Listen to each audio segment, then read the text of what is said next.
Labas vakaras, lietuviško futbolo gerbėjai, LRT Plus eteryje Top Sporto lyga ir jau 24-ojo turo rungtynės. Gintaras Staniulis ir teko šiek tiek buvo užėjęs po to pas mus, pasikalbėjau, tai jis sakė, kad piknikas įvyko, o čia pirmas smūgis į vartų plotą ir... Šiaip buvo prognozuojamas labai svarbus vaidmuo Marijampolės Sūduvos komandoje šiam žaidėjui. Čia tolimas smūgis! Ir pirma... Dar kartelį Lawsonas ir dar kartelį nepavyksta nutupdyti kamuolio vartų tinkle. Ojojoj, nes vėjas tikrai keičia tą skriejimo kryptį. Dabar buvo Liutavičiaus klaida ir gelbėja komandą Sigitas Olberkis. Pavojinga buvo.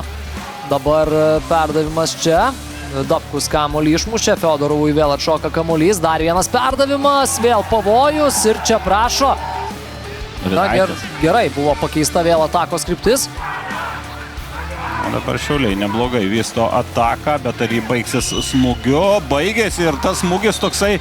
Taip protingai, nešoka į dvikovą bet kur, bet ją šoka gana protingai ir nemažai prisidėjo prie to, kad čia Sūduva turėtų galimybės, o čia kaip Henris Uzočiukvu. Na, pažiūrėsime, Rolandas Baravykas šį kartą kelia prie pirmo viršto ir štai, na, toks atšokimas tikrai neplanuotas ir Šiauliai įgyja dar vieną šansą.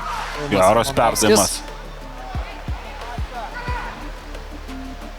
Atmestas kamuolys, Kuklio bandymas smūgiuoti ir štai. Gyva to dalyko iliustracija. Lawsonas, geras perdavimas, Maksimovičius, smūgis ir toks pjautas smūgis. Klaidina varžovą, Uzočiukvu toliau lieka su kamuoliu, gerai pakeista atakos kryptis, na ir dabar paskutinės vilties ataka, galima taip ją pavadinti. Čia toks perdavimas ir tai yra viskas. 0-0. Komandos dar kartelį šiame sezone išsiskiria lygiosiomis.